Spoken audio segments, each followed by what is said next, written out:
Hi there. My name's Jarvis.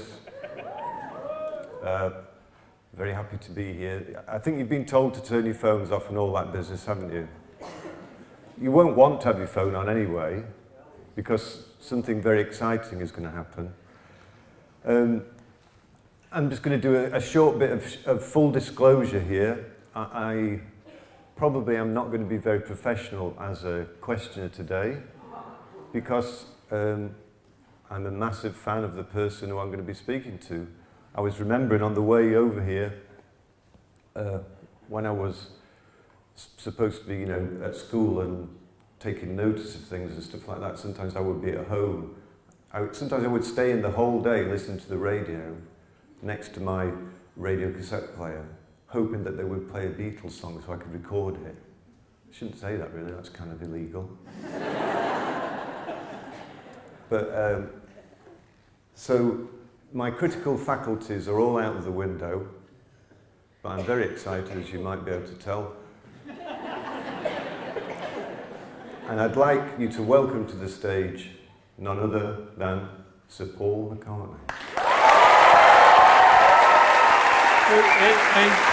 Should I do it?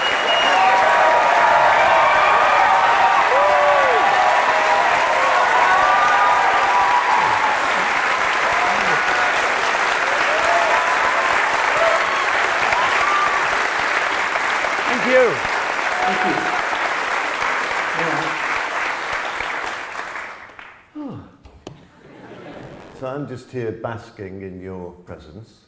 But I suppose if I just sit here basking, people might get bored after a bit. So I'll ask you some questions. Go on then. It seems we're here in somewhere. This was your old school. I mean, you went to school here. Yeah.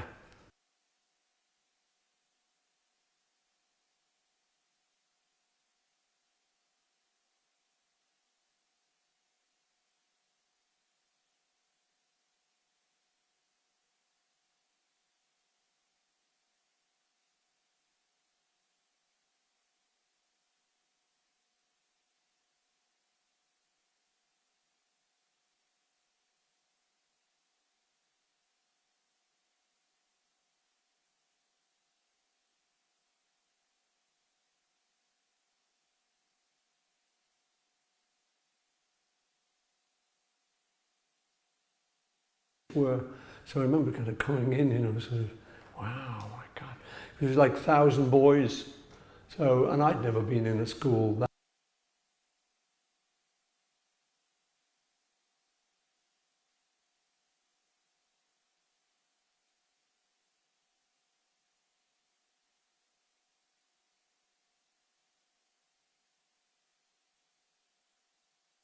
This is a school for the performing arts. Yeah. I wonder what it was like at that time when you were here. Was like creativity encouraged in the, in the school as it was then? Not really, no. In fact, the worst was music. Yeah. There was like no encouragement.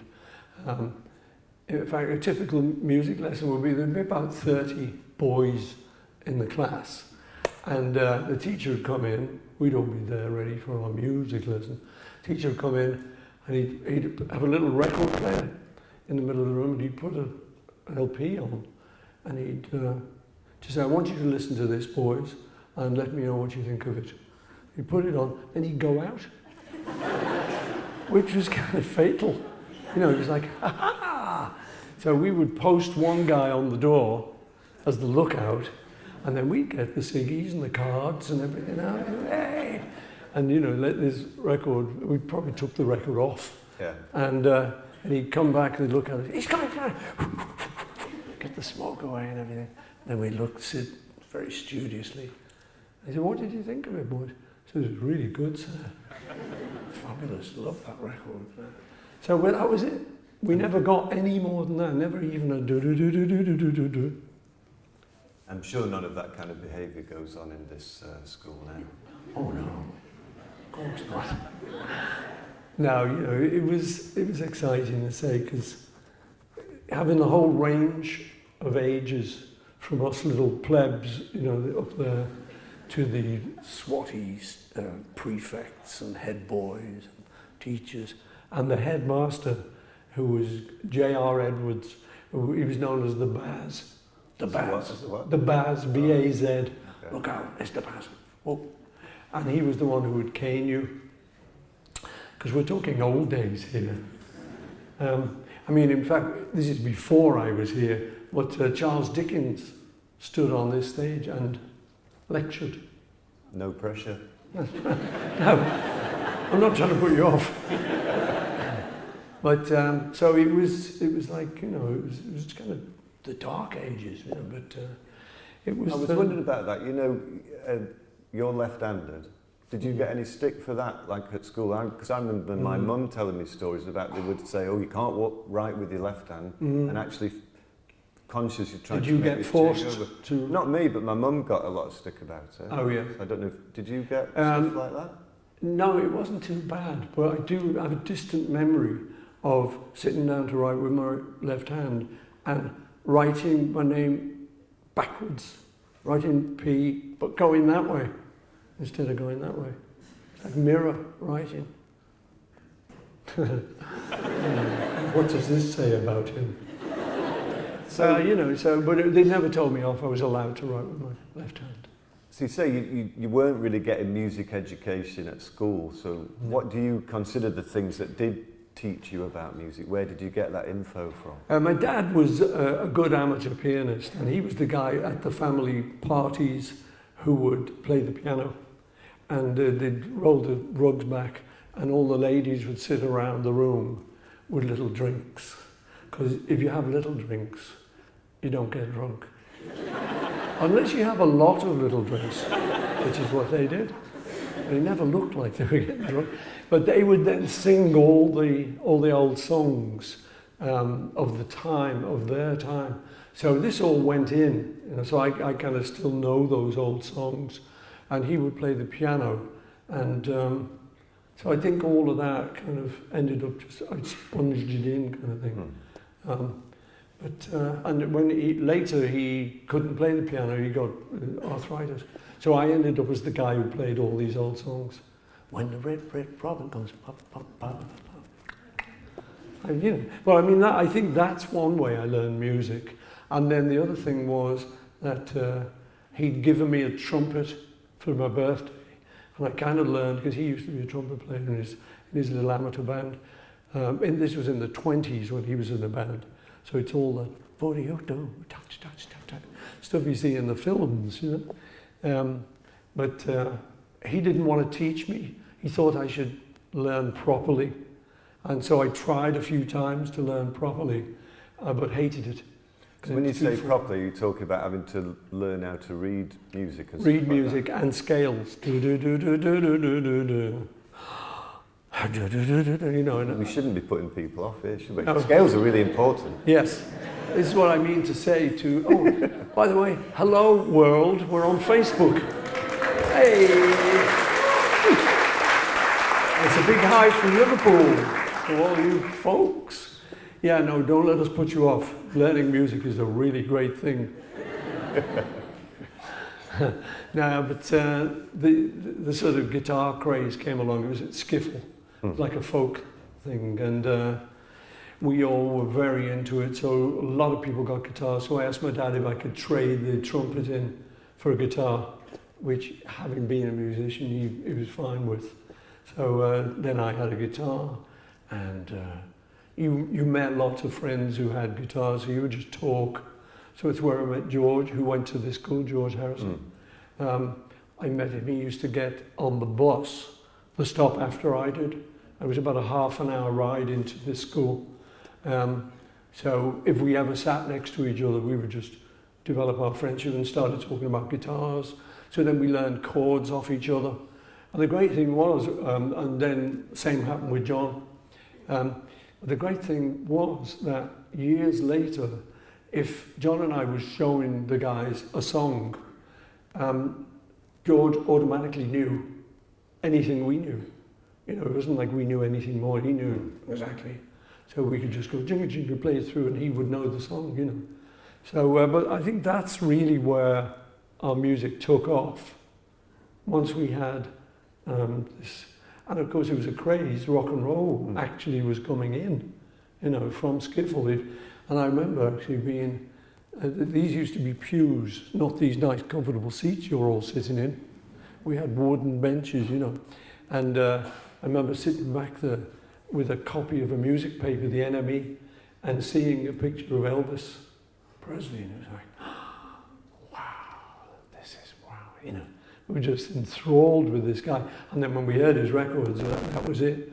So we wanted to do that. We wanted to be like that. That was how we wanted to live. That's interesting. So would you say that you saw Elvis before you heard him then? That's quite interesting. So that must have been kind of a bit mind-blowing to imagine what it might be like and then to actually hear it. Yeah. It was an ad for Heartbreak Hotel, one of his first records. And yeah, we just fell for the whole thing. You know, we just thought he was a great singer. He had a great sense of humour. He made great records. And we just that was it then. So we got into a group. John was already in a group. So, but it was kind of, you know, you learned everything just by ear. And we never learned to write anything down. Well, this was something I wanted to ask you about, of how you remembered songs, because if tape recorders were around, they must have been really bulky.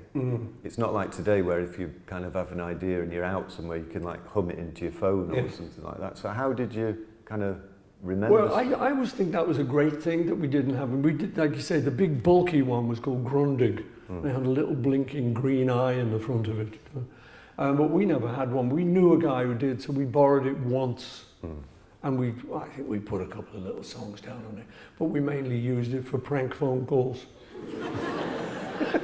Well, explain. You're going to have to explain that a little bit more. Here's how it went. Me and John just in my house in Forthland Road, and we've got this thing. So we suddenly go, you know what we should do? We should record a bit of dialogue and then leave a pause and then say a little bit more, leaving pauses, and we'll ring up someone and then we'll record the whole thing, you know. So we ended up ringing one of his school teachers called Mr. Pobjoy. All right, good name. So the dialogue went like this, you know, we put on voices, it was like, hello, is that Mr. Pobjoy? Pobjoy here. I'm ringing about the bananas. Bananas? I don't know that. Yes, the bananas you ordered. Well, no. We're loving it. I mean, that was mainly what we did. So we didn't, to answer your question, we didn't really do much recording, you know. But the thing was, why I say it was a good thing, was that we had to write songs you could remember. And I think that turned out to be a good thing. So, you know, John and I would have a writing session and we'd write something, go away. It was normally in the afternoon, so then we'd go away and we'd have an evening out and stuff. And in the middle of the evening, you'd think, what was that thing we wrote? Oh my God, I've forgotten it. But it always came back in the morning. First thing in the morning, oh yeah, that was it. So you play it again and you just remembered it. And we ended up saying, well, if we can't remember it, how do we expect other people to? Yeah. So I suppose you were writing stuff that was memorable. And I hate to say, we're still remembering it now. You know, That's very true. all this time, man. Jesus. I used to do a radio show, and one feature of that was a thing called On This Day. So Did you go like that? I had to do it in that voice, on this day, yeah. Nice. I found out two things on this day from your life. The first one is the 25th of July 1963.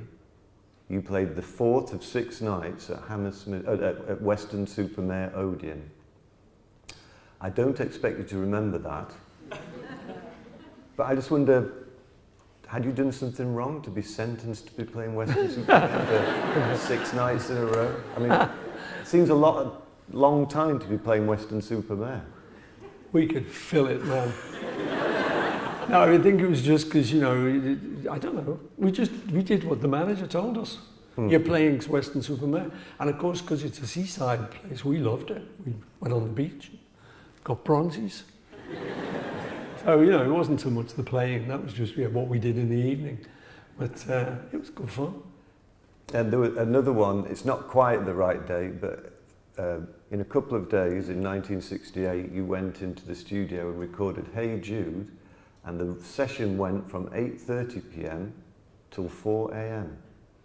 Did it? That's very late. The reason I mention that is just, as we're here, I wonder if that gives any insight into, you know, the recording process. How do you capture a song? You know, when do you decide? You've said this thing about, you know, you have a tune, if it sticks with you, then you know it's worth having. Then I guess the next decision is, when do you try and capture it, try and get it down on tape? How do you make those decisions, you know?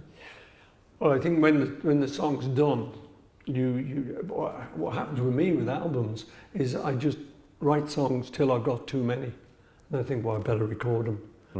So I can write another bunch. So yeah, you wait till you got the song finished. And I'd written Hey Jude. I checked it out, played it to John, and he liked it. There was one line in it that I thought I was going to change. I remember him, I'm up in my little music room up at the top of the house on this little kind of magic piano I had. And I'm playing the song and I go, the movement you need is on your shoulder. And I turn around and say, I'll be changing that, don't worry. And he looks down at me and says, you won't, you know. It's the best line in it. So, you know, that was like, so he'd signed off on it. So we went into, Abbey Road wasn't available. Right. But we wanted to, now that it was ready to record, we wanted to sort of get in somewhere. So we went to a place called Trident, which was in Soho, and a little studio we used to use. And we just sort of went in, probably like you say, in the evening. We always used to work only at day, during the day, because that was the way you were supposed to. But as we got more and more successful as time went on, we'd heard that people like Frank Sinatra worked through the night. So we said, we'll have some of that. So that became the sort of cool thing to do. So we came in and we'd kind of, you know, I'd play it through so everyone knew it. And you start recording it. And I think there's, you know, with memories, particularly quite a long time, you get little stories that you tell, and then I'm always in the back of my mind going, is this true? Is you making this up? But I remember, you know, I think, sitting down and doing, Hey Jude, don't make it bad, and then just realising Ringo had gone to the toilet. Right, he's got his drum kit over there, and he crept out, he'd gone to the... So I thought, Hey Jude. And luckily he didn't come in for a couple of verses. And then he's got to come in. I just see him at the corner of my eye. I'm thinking, this is quite a good take. I'm singing this well. I see him creeping in, sits down on the drums. Hey! Well, I think we've just got to say that is true, because that's a fantastic story. Yeah. I like that one. Yeah. We're going to ask some questions from people who've sent in questions. I know there's questions from people who are here in the audience, people who are studying here at LIPA, also some questions that have come from Facebook. But could I start with one question which kind of is almost related to that, which comes from my friend Richard Hawley, a musician from Sheffield. Never mind. Was that It was a Sheffield murmur. Scott fan, yeah. And he was wondering, he mentioned... As we say in Liverpool, never mind, as long as you've got your health. I think I've got that. You mentioned Ringo then, and he wanted to know, because there was a craze around that time when you started of people having pseudonyms like Billy Fury and all stuff like that, and Ringo Starr. Did any of the rest of you think of having some kind of like superhero pseudonym? Yeah. This is what you thought you had to do. Yeah. Because, you know, Paul McCartney. It's like it sounds good now. Sounds all right now. Yeah. I must say, I've grown into it. Put a lot of work into that. But yeah, no, we did think we had to be more glamorous. So I was Paul Ramon. It's got a nice little sound, Paul Ramon. And we went on a little tour with a guy called Johnny Gentle. Because this was the thing, all the other people were like Billy Fury, Danny Tempest, Marty Wilde, and we got landed with Johnny Gentle. All right, so we're playing and we're backing him up and that, and you'd go up there and there'd be all the little, it was in Scotland, there'd be little Scottish fans. Oh, what's your name? Paul Ramon. They go to George. What's your name? Carl Harrison. And John, it was Long John Silver. And that was it. But Ringo came with the name and everything. You know why? Because he was the oldest in the group, but he was also to us like the professional. Because we were kind of amateurs, we were sort of students. I think one of the nice things about the Beatles, we weren't really serious about showbiz. We just sort of dragged into it. You had to be in it to play. But Ringo had his group. He was in Rory Storm and the Hurricanes, and another pseudonym. Another powerful name. Yeah. Another pseudonym. He was actually Rory Caldwell. Anyway, so he was in that band, and they were like, we thought they were like really pros, because they had a season at Butlins, which is a holiday camp for any of you global listeners. And that was a great gig. You got to go there, you got to sort of settle in, you got your rooms, you got the girls, and you were the big rock stars, you know. So Ringo became Ringo Starr with lots of rings for that, you know. But he was the only one. But yeah, we changed, you know, Paul Ramon. It's good. I might go back to it. Let's have a look. Really, we are. Maybe this is slightly related. This is someone who should be in the audience. Stephen Geisler. I hope I'm pronouncing that correctly. Stephen Geisler or Giesler. Are you here? Yeah. You can just say present, sir. Stephen's question is, if music hadn't worked out, what other career could you have seen yourself doing? Well, you know, at that time in this school, you would go to the careers master. I don't know if it still happens. You know, as you're leaving, you sort of school to go out into the big world. And I went in, this guy, and he's talking to me, what do you like, da da da da da. And it turned out I only had enough qualifications to be a teacher. Ah. Which I thought was kind of weird. You know, it's like, you're no good, well, you can be a teacher. Go and teach other people not to be good. You've got a knack. So that was what I was due to go and be. Yeah, but you're breaking that kind of thing within this academy. Oh yeah. Yeah. We don't do that anymore. No. We're much groovier now. Here's one. Is there a Brian Campbell in the audience? Hello, Brian. Brian's question is there a song you are jealous of and wish that you had written? And if so, why? Or what is it? Yeah, there's always a couple that I hear, you know, that I think are nice and I would like to. I liked Sting's Field of Gold. And I thought, you know what, I should have written that. How dare he? Did you let him know that? Yeah. Yeah? I told him, you stole my song. And I thought that was a nice one, you know. Let's have another one here. Some of these are very long. I'm afraid we won't get a chance to go through all of them. You're whipping through them there. I've got them here, but he's gone out of order, so I'm on Georgia Wren. I don't know if you know. Sorry, I'm on number 10, Thomas Whittaker. You've really belted down. Sorry. Gosh. Thomas would like to know, what was the last piece of music or album you listened to that you found quite impressive or has stuck with you?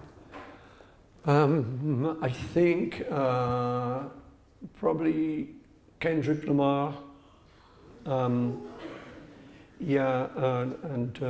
liked. I mean, you know, talking about modern stuff. So the last piece of music must be modern.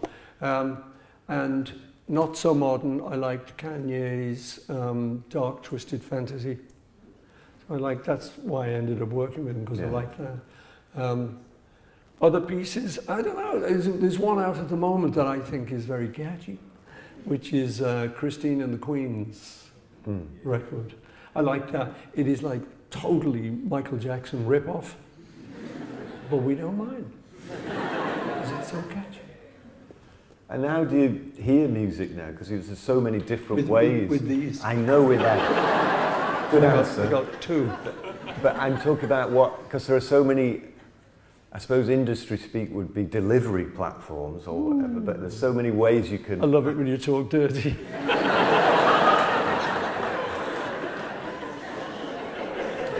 don't know what to say to that really, but yeah, I mean, because, you know, as I don't know if you could hear before you took the stage, I was saying I used to stay at home, just listen to the radio, hoping a Beatles song would come on and record it if it did. I'm sorry about the not paying the royalties, etc. But you know, now there are many other ways for kids or anybody, you know, to hear music. So how do you? Me, it's mainly radio, probably in the car. Yeah. So, you know, in any journey, I'll just sort of listen and see what I can hear. I still have CDs. Wow. Come on. And I listen to, buy them and listen to them. And then I Spotify on my phone. So, you know, quite a few ways. I still play vinyl. Yeah, well, it leads me on to something I wanted to talk to you about, actually, because I was reading stuff you were saying about your record, Egypt Station. And one of the things you said about it was that you wanted to make an album that was like an album, how you remember albums are. Which, for me, when I think of that, I think of a vinyl album. I think that that's, in a way, recorded music found its ideal home there. You know, the length of an album, the fact it's got two sides and stuff. But I don't know, was that what you meant by that? Yeah. I mean, what I thought was, these days you've got, you know, the big stars like Beyonce, Taylor Swift and Kendrick and those people. You know, more particularly the first two. Their songs are, in a way, a collection of singles. You know, they're all great commercial tracks, but it doesn't kind of roll through like a Pink Floyd album used to, or a Beatle album. And so I thought, well, I can't compete with that kind of Taylor Swift thing. She's got better legs than me. Marginally. You're hiding yours, I know. so we don't know. I know. You should see these. So, you know, I thought, well, maybe what I can do is just do a sort of what used to be called a concept album. So it's an album that, if you want to, you can sort of listen all the way, and it should roll through and take you somewhere. So that's what I've done with this new one. It's, so the cover is part of the yeah, because is that, I was going to ask you about the title of the album, but I believe that's the name of the painting that's on the cover. Is that right? Yeah.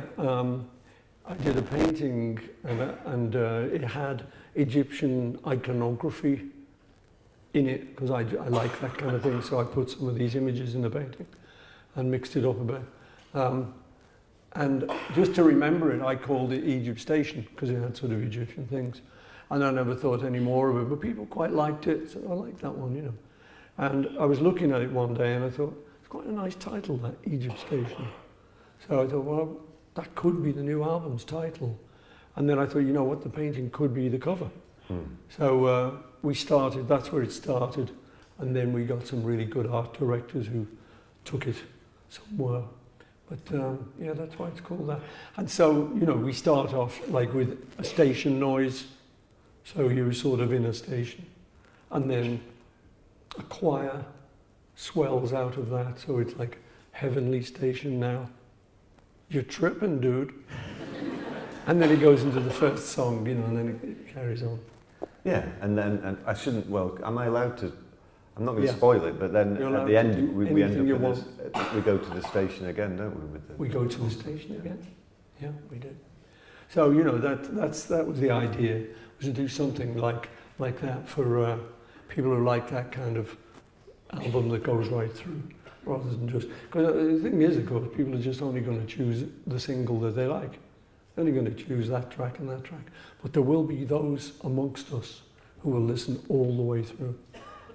Yeah, and I think, like, as we were saying about, I think an album is the format for that. I mean, I do that. I don't know whether I'm representative of any demographic or even human being, but I enjoy that as a thing to do, to sit on the settee, put a side of an album on, and just, it's a nice amount of time, 20, 25 minutes, and you go into that world for a bit, and then you kind of resurface, make yourself a cup of tea, put the other side on if you want, or whatever. It's a really pleasant way to absorb some music, I think. Yeah. Well, so that's the idea with the new album, yeah. Good. Now, here's another one. This is kind of, well, maybe this is slightly related. Number 11. Carter Fleming, are you present? Hello, Carter. Carter would like to know, have the developments in technology for recording and composing music affected your writing process in any way? Kind of ties into what we were talking about. Yeah. I think it has, actually, and I think it's maybe affected it adversely, because you can record anything, anytime. Just reach your phone, bang, you got it.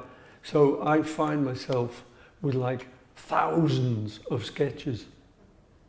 Da da da da da da da da. That'll do. Yeah. It's like I'll finish that one day. So I've got thousands of things to finish, and I don't think that's a great thing. When you didn't have that, you tended to have to finish it. So and the process that John and I used is kind of still how I use, still the one I use. And it was just basically to sit down, come up with a bit of an idea of a song and finish it. Just keep doing it, until you got to the end. And then you'd written the song, which I think was probably good, rather than having a little fragment, a little sketch that maybe months later you'll return to, and you'll be trying to recapture the vibe that you did listening to it. And so I don't think it's as good a system, and that I would complain about that, just because it's too easy to put ideas down and then just not bother. And does that also go through to the studio as well? Because obviously now you can like record everything, and then you can, if a bit goes wrong, you can edit that bit out, and let's combine take one with 6,000 and then auto-tune it so it's all the same key. Oh, you've seen me record it? No, I know, I'm saying. I wonder, no, it's true, that's what you can do. No, but I wonder with this record, it doesn't sound like it was done that way. So I wonder whether, you know, what was your method when you... No, I think it is a really good, strong thing if you can get the original performance with your band or however down all in one. So you've got the kind of spirit of it. And so quite a few tracks on the album we just did with the band. You know, we learned them and did them, like old school. And then we maybe overdubbed and maybe did this and that, you know. But there is something comes through. It's the spontaneity. And why I remembered that I must do that was listening to old Beatle records. Yeah. And you hear them, they're so kind of fresh. They're right in your face, you know, particularly the real early ones. And I just think, wow, you know, how does it still sound so clear? And I think it was just, it's the spirit got onto the record, you know. Because we didn't mess around. We were talking before about, you know, how we recorded. We first came down from Liverpool, got our first recording contract with Sir George Martin, bless him. And we were told what they wanted us to do, because they were grown-ups and we were 20-something. And we didn't know, had no idea what you did in a recording studio. So they just said, show up at 10 o'clock and between 10 and 10:30, get ready, you know, tune up and have a ciggy, cup of tea, whatever you want to do. And then at 10:30, the producer will come in and you'll start the session. Then from there, you had 1.5 hours to finish that song completely, which we never thought it was a pressure because we didn't know anything else. And they just sort of said, you know, George just... So George Martin had come down, and me and John, often it was, unless it was George's song, but it was often me and John would have written the song the week before, and because our manager would ring us up and say, "You've got a week off." We go, "Wow, great." He said, "To write the next album." And we'd go, "Great, great." I mean, it seemed like enough time, you know. So we did it, and we bring it in on the Monday morning. And it was only me and John knew it. So we had a couple of acoustic guitars. So we just sing it, you know, do do do do do do do, whatever. George and Ringo would watch it, and George would clock the chords. Ringo would sort of, you know, clock the beat, and then we just separate. I go on bass, John and George would go on guitar, and Ringo would go on drums, and we would just start recording it. So that it gave us we probably had about an hour and 10 left to do this record. And because that was the only time you had, you did it. And then you had to do another song in the morning. Then you had an hour off. So it was like 10:30 to, what is that? I can't do the maths. 10:30 plus 1.5 hours, 11:30, 12. In this school. I must say, that was one subject I wasn't good at, amongst the many. Anyway, then you'd have from 12 you'd have to 1:30. Then you had a break of an hour, you came back and you did it all again, 2 more songs. And so you were knocked off by 5-ish, and you'd put 4 songs in the can, which, you know, by today's standards is like silly. But the thing is... Unheard of. It's unheard of now, that usually somebody will have got the snare sound by then. Just about switch the computer on. No, it's true, yeah. So it was a great system, and most of all the early Beatles records were done like that. And what I liked about it was that after you'd finished, you'd put in this hard day, you had 4 songs, so you were kind of proud of yourself. Then you could go out in the evening. You'd have something to eat, or maybe go to a play or something.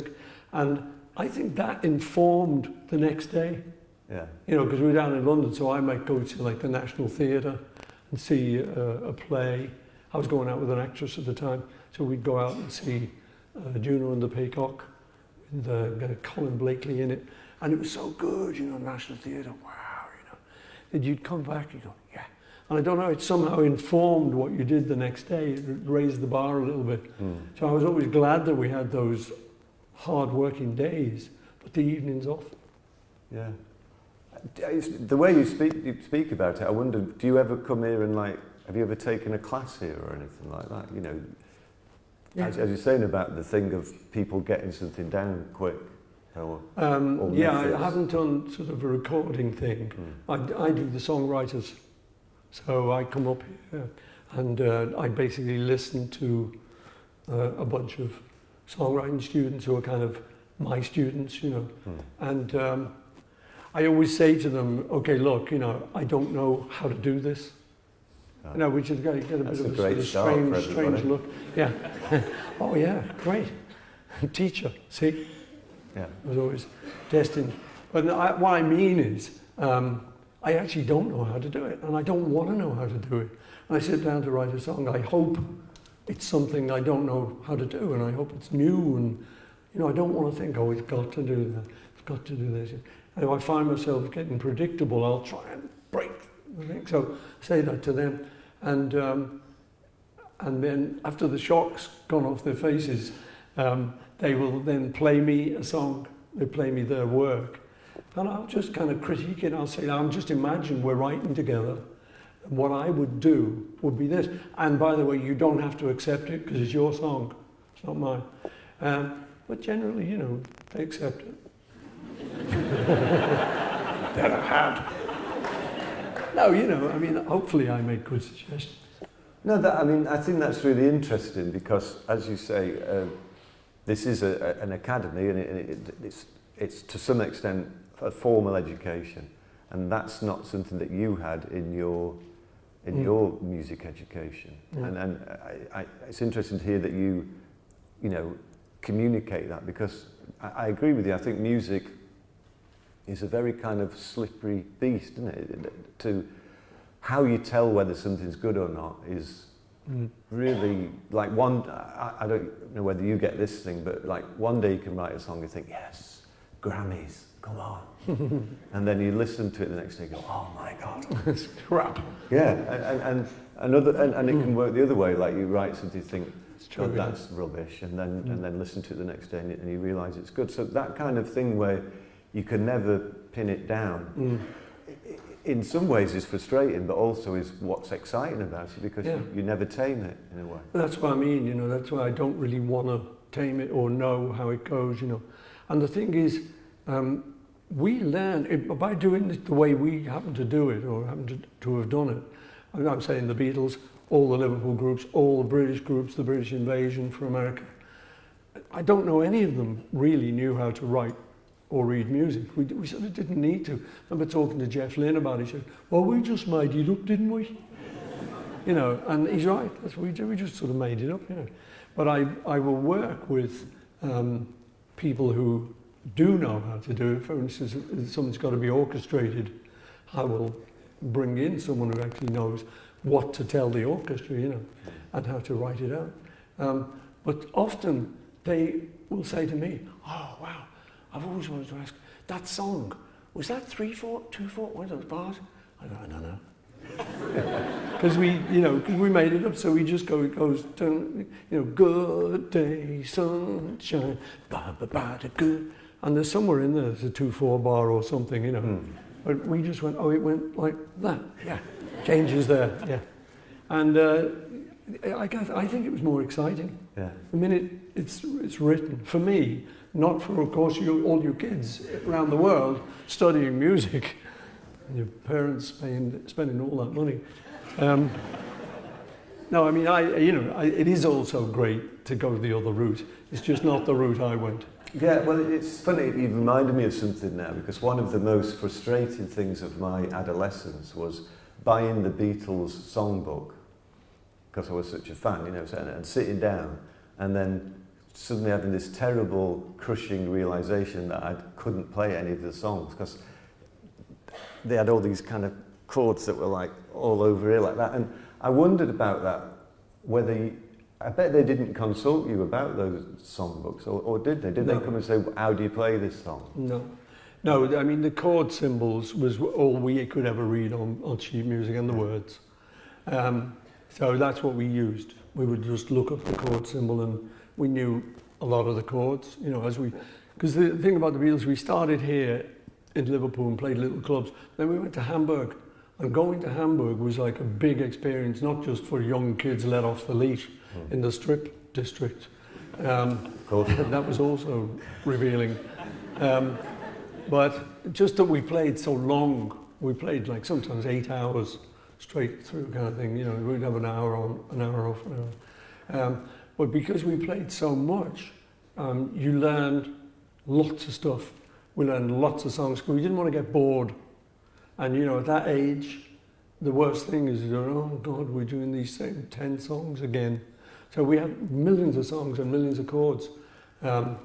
So that's what happened. We sort of developed just along the way by learning chords. I mean, there used to be a shop where we got our guitars here called Hesse's. It was owned by a guy called Frank Hesse. And in there was like the guy who could play the guitar, you know, in the music shop. And he was our big hero, Jim Gretty. And he would play, he was a jazzer. So he would sometimes play these amazing chords, you know. I remember me and George just studying it and going, what is that? What is it? Oh yeah, which is like an F chord, but he got these funny little things going here. Oh yeah, okay. And we learned it. I mean, I still don't know what it was called. It's an F demented or something. But we learned it so that it suddenly, round about that period, you hear it on quite a few of our songs. It's in Michelle. There it comes. There it is. Yeah, and in Till There Was You. Yeah, we just use them, but that was the thing, you know. And it is funny because I remember, you know, talking with loads of groups and the kind of people we'd hang out with when you're doing shows and things or TV shows.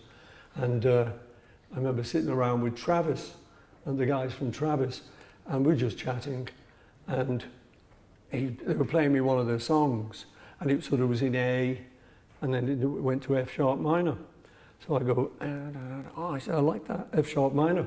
And he says, oh, is that what it's called? He says, we call it one up from F. I'll do. It is, sort of. Well, that's it. As long as everybody in the band calls it that, then you're all right. Exactly. That's all you need. So I have another question here. This is number 12. John Reynolds. Yo! What, John? John Reynolds would like to know, out of all the musicians you've worked with, who do you admire the most and why? Out of all the ones I've worked with, it would be fellow Beatles. It would be John, who was pretty cool, and George and Ringo. You know, having worked with John so one-on-one, you know, I could see I got to see his brilliance before the world did. So, you know, I would get to hear Across the Universe and Julia and some of these songs, you know. And so, you know, I'm a big fan.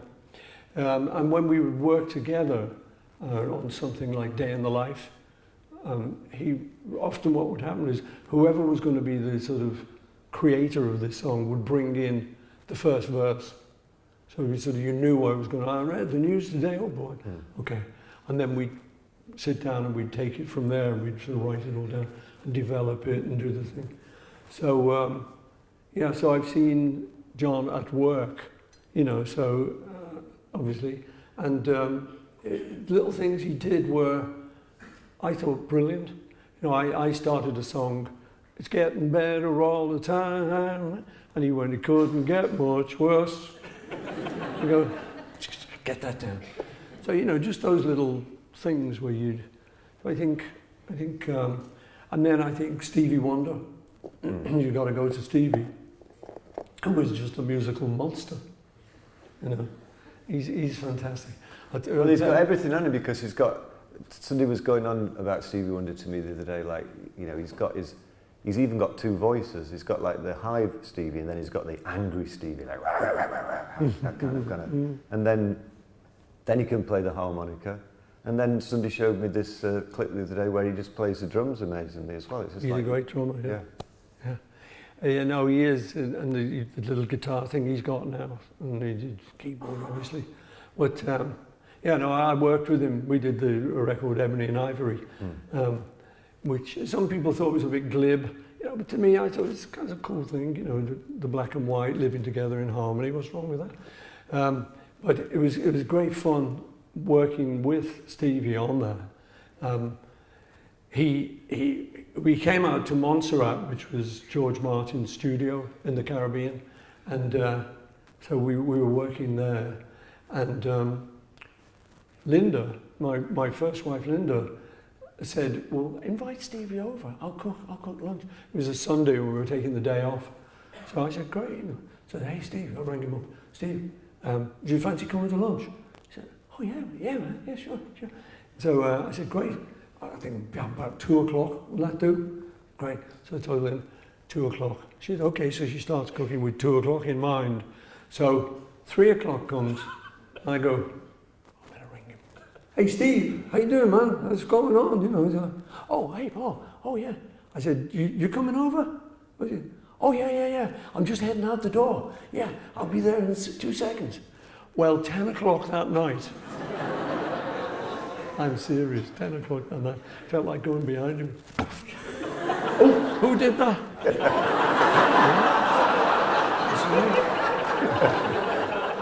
But no, he showed up rather late, and it was okay. Did he have a good excuse or just? No. You know what? You didn't need one. That's the thing about Steve. You just got to go with it. He's just so good, and you can't say, what kind of time is this? You know. But yeah, so we had a great dinner. It was somewhat burned. I've got one here, number 13, David Harrison. This question, actually, this is also, my mum asked this question as well. Mm. So it must be brilliant. It must be a good question. Yeah. What's your favourite cover version of a Beatles song? Because I think the Beatles do hold the record for the most covered band ever. So there's a lot of cover versions out there, aren't there? So Yeah. has there any caught your ear? The earliest one that really caught my ear was by Esther Phillips, who's a kind of R&B singer, and she did a female version of "And I Love Her" called "And I Love Him," which is really great. I love it. And then later, Ray Charles did Eleanor Rigby, which was I loved. And you're saying, how stuff's been covered. I was lucky when I come up with this song yesterday, because that got covered like about 3,000 times. I think 3,000 people, maybe over now, had recorded that. And I was always amazed, 3,000, wow, that's so great. But I thought, who are these people? So I said to one of our guys, I said, can you get me like the top 10? Just get me the sort of top 10 best ones. And I'll listen to them all. And, well, they were great. It was like Frank Sinatra, Elvis, Marvin Gaye, very cool, Ray Charles, and the list went on, and there was just amazing people, amazing versions. The funny thing was, though, when I listened through them, it was Frank, Elvis, and I think Marvin, who changed the lyrics a little bit. In the middle, I go, why she had to go, I don't know, she wouldn't say. But they changed it, why she had to go, I don't know, she wouldn't say. No, sorry, why she had to go, I don't know, she wouldn't say. I did something wrong, is what I think. And they go, I must have done something wrong. Like, disclaimer. I don't think I did. Maybe they say I did. I don't think I did. I'm Frank Sinatra. I'm Elvis. I must have done something wrong. Come on, guys. Although I can't think for the life of me what it was. Yeah, exactly. Yeah. They say.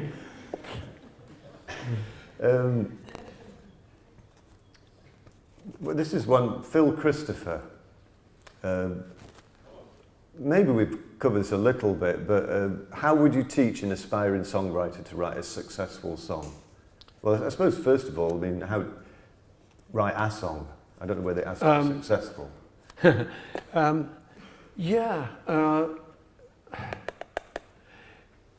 don't know, really. I don't know. Like I say, I actually don't know how to do it. But what I would do, if I was now going to try and write a song, I would first of all go somewhere very quiet, like a faraway cupboard or toilet, because it's embarrassing writing songs.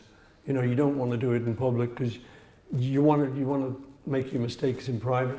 So yeah, I would get somewhere very quiet, and probably take a guitar, and then just start noodling around on whatever chord you fancy that day, whatever. So I'm coming in my mind, it would be A to the one up from F. So I'd be, I would start with that and start just noodling with it, and just kind of select a rhythm or a tempo that feels okay in the mood I'm in. And then I just start sort of singing over it and just see what comes out. And sometimes something crazy comes out. But I would kind of go with it and just try and follow the trail. And I think the main thing is to stick with it and not just go, oh, this is terrible. Because often the second verse or the chorus can get great. And then you can sort of go back and fix the beginning of it, So that's what I do. And I just keep going, and then I just write the words down as I go. And sometimes the second verse is better, so I switch that to the first verse. And just keep going till I feel like I'm... And then if you're lucky, you get in a kind of pocket where you think, oh, I'm actually enjoying this. I did it recently, even though I've finished the album and I'm trying not to write songs. I was going to the gym and it was closed. So I come out, oh no. And what am I going to do now? I've got an hour to kill. And so I picked up my guitar and just went ding, ding, ding, ding. and thought, oh, that's okay. I'll put that down on my phone. I thought, no! Voice came, no, don't do that, Paul. Finish it. The other voice, no, don't finish it. You were going to be in the gym. Forget it. Anyway, this one won't finish it. So I sat down and started with this little thing. And instead of putting it down to the phone, I just pursued it and kept going on it. And it turned out okay. It turned out as a song. It's interesting you say that thing about having to find somewhere where you're not going to be overheard. Yeah. And that must have been difficult. I watched, I guess a lot of people in the audience have seen your appearance on the Carpool Karaoke thing recently. You seen that? Yeah. If you haven't, have a watch of it. As part of that, you go back to your old childhood home. Yeah. And finding a place, you know, private to kind of write songs when you're living in a house of that size must have been pretty difficult. Yeah. Well, it was the toilet. Yeah. Plus the acoustic. But that can cause problems of its own as well if you monopolise in the toilet. You know. Paul, shut up. Yeah, it did occasionally, and then I would have to stop, let someone go, and then go back in. Holding my nose. But another thing that I found interesting that you said whilst you were there was this thing of feeling the distance that you travelled from that place. Yeah. But also how formative it was, how clear it was in your mind as well. So if I understand correctly, that was the first time you'd been back there since you lived there. Yeah, it was, you know, I'd been outside, because, you know, I'd come up to Liverpool quite a lot with Lipper, and let's hear it for Lipper. So, you know, I'd come up here, and so I often fly up, and then I'll get a car, self-drive from the airport, and I'll drive whoever's with me around, and we, you know, just take all the routes, and so we go through, like, you know, Speak, where I used to live, and I'll sort of say, oh, you know, I used to live down there, and I once drew that church over there for an art competition, which I actually won. I won it. There was only 2 people in the competition, and he'd won the year before. I think they let me have it. But anyway, you know, so I'm going around and telling all these stories, and when I get to Forthland Road, which was my old house, which is now a National Trust thing, I would never go in. I would just pull up there, and I'd sort of say, oh, that's my room there, that little one over the door, and that's my parents' bedroom, and that was the living room, and, you know, tell them all the stories about it, but never really want to go in. I think it might be a bit spooky, might be a bit sort of strange going back to your old place, you know. So I'm doing this one time, I'm sitting in the car, I'm showing this friend, and this old Liverpool guy walks past, and he goes, yeah, he did live there.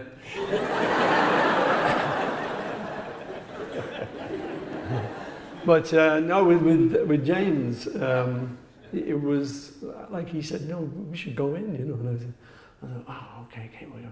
And I loved it.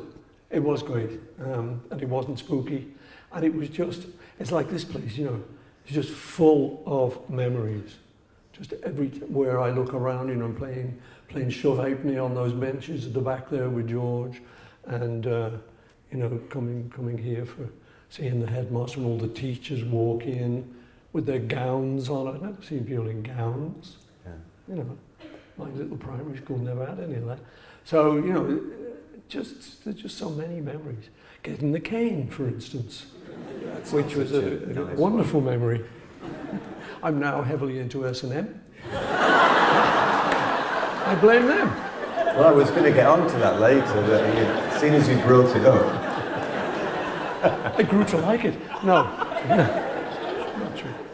Now, but you used to get the cane, you know, and like kids these days, you can't really imagine what that must have been like, but that was what happened, you know, if you were cheeky, and we were, you know, we were always just, you know, Liverpool guys anyway, you got a problem. Young Liverpool guys, and, you know, the kind like me and George and those guys, there was always, so we were always getting in trouble. And you would get the cane, and you would have to hold your hand out. You go, there's a little office down there, there was the Baz's office, headmaster, and that was the worst if you were called to his. And you would have to hold your hand out, and he would give you what they called 6 of the best. And he would just take this bloody great thing out, long rod, and he would just whack and whack you. And you put it back up. You just have to, hence my love of S&M. But one time, the story goes, George was getting this. We got it quite often, I'm afraid to say. But George got it once, and the teacher doing it this time missed and got him there on the artery. And that's dangerous, because you've got arteries that can open them. That's like these days, the teacher would be expelled, anything like that. But those days, it didn't matter. Anyway, so George has got this big wheal on his wrist here. He goes home, and he's having tea with the family, and his dad suddenly notices. He says, "What's that on your wrist?" He said, "Oh, I got cane today. I had to admit it. Take a bloody hell, I'm gonna shake away." Well, the next day in school, over there, I think it was. George is in class, and a little knock comes on the door, and it's another teacher. He says to the teacher who caned George, "Can we see you for a moment, sir?" Yeah. So he goes outside, and there's the teacher who caned George, and the teacher who's showing George's dad in. So George's dad in there, he says, "Did you cane my son yesterday?" He goes, "Yes." I'm like, poof. Oh yeah, sweet justice. Laid him out. Yeah. Yes. Definitely. Yeah, well, it is a barbaric practice, isn't it? I mean, it's kind of crazy that it did exist. I received, somebody just waved at me, and I don't think they were being friendly. I think they were telling me that we've got 5 minutes left. So I've been remiss. I haven't asked you any of these Facebook questions. So let's do a few. Yeah, let's do a couple of those. We can go a bit longer. Yeah, you think? Would you like it to go on a bit longer? We'll go on forever, as far as I'm concerned. Yeah. Okay. So we've got an Ina or Enna Okada from Facebook in Japan. Hello, Paul. I just can't wait to listen to the new album in September. Which songs would you think that John would say, "Oh, that's a good one," from Egypt Station? And which ones would your wife Nancy like most? Lots of love from Ina. Okay. I think John would like a song called "I Don't Know." I think he'd like that. I know that Nancy likes a song called "Confidant," which I wrote to my guitar. Yeah, it sounds strange, but it's a long story. It's another of my perversions. I write to guitars. Well, that's interesting, because I was lucky enough to see you sound checking, and you were playing that song, and I was thinking, who was that song to? Yeah. I didn't realise it was to an inanimate object. And people are not, unless I explain the story, people are not going to, because it does sound like it's sort of a breakup song. It's to someone I don't like, but it isn't. It's a long story, but Nancy likes that one. Yeah. Danny Costello from Facebook in Buxton, UK. I know Buxton well. You probably do. Lovely water. Sheffield. Lovely water. Is it? Yeah. They bottle it. They do, yeah. It's because it's so lovely. Oh, right, yeah, but this is again about Egypt Station. I've heard that you have a painting called Egypt Station. Can you tell us a bit more about it and why you chose it for the title? I mean, we have kind of covered it a little bit. We've sort of done that. Well, the thing was, I like kind of looking at reference books, history books, for often for like old symbols. So on the cover of Egypt Station, there's an onyx, and so I like that image. And I'll often see statues or Aztec or that kind of civilization. And what I think is amazing is some of them look very modern, but they're from a long time ago. So I like those, and if I like the image, I'll put it in the painting and just put other things in it. There's a kind of sort of guy in there who's definitely not Egyptian, and I'll just mess it up so it kind of becomes kind of like a little surrealist composition. And so that was that. I made that painting, and I called it Egypt Station. And it's like you were saying, it seems to be something that's fed into your music a lot. You were saying about the thing about the Beatles sessions ending, and then you could go out and go to the theatre or whatever. But if correct me if I'm wrong here, I believe that the apple on the Apple label comes from a Magritte painting that you own. Yeah, Right? I developed a love for art. I'll tell you really when it started. I liked it anyway as a kid growing up. But in 1953, do you believe, when I was 11, coming to this school, the Queen was crowned. It was the coronation year. And so they had a competition, which was an essay competition. And you had to write about the monarchy. So I did, I wrote it out all neatly and everything. And I happened to win one of the categories. So where am I leading with this story? We're talking about your love of art. Love of art, thank you. I was off on one then. No. So you got a prize for winning this competition. And you got, one of the things you got was a book on the monarchy. It was a great PR exercise for the monarchy. And the other thing you were allowed to choose, and so I chose a modern art book. And so that, I used to just look at that all the time. So by the time I got some money with the Beatles in the early days, I liked to sort of look at art and stuff. And I had this really great mate who was an owner of a gallery called Robert Fraser. And he really knew his art, so I could kind of get advice from him. And I'd enjoyed looking at this René Magritte, Belgian painter. And he knew his dealer. Right. So Robert said to me, do you want to come to Paris and we'll have dinner with the dealer? He's invited us. I said, yeah, great. It was funny because Robert was gay, and I had told some of my friends, I was going to Paris with Robert. And they go, are you sure? I said, I'm quite secure about my sexuality. Sure, don't know about that. Well, that with the S&M, we're getting there, aren't we? No, anyway, we go over, and the guy's name was Alexander Iolas, and he was his dealer. And so we have dinner and everything. Then it was above the gallery, so you go downstairs with these little stairs, and there's all these Magritte paintings, oils and stuff. It was like, for someone who loves his work. And I could now afford to buy a couple. Now I couldn't. They are like, but they were like £3,000, and now they're worth a bit more.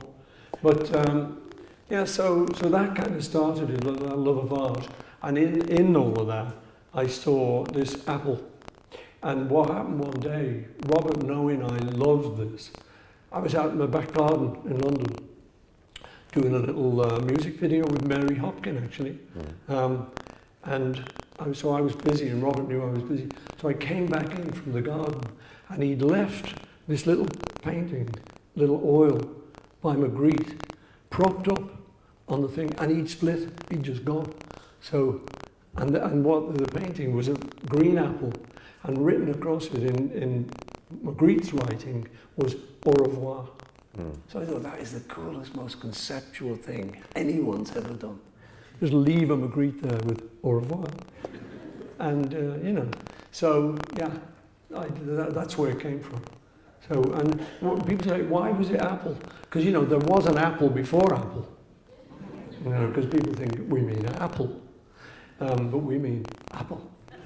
So, and why we did it, people say, why did you choose that name? It was A is for apple. Yeah. We just liked that it was near the beginning of the alphabet. So apple was like on any list, it would come early. So we kind of liked that. We liked the idea. And then ABBA went and beat us by being a B. So they came before us on the list. I'll never forgive them.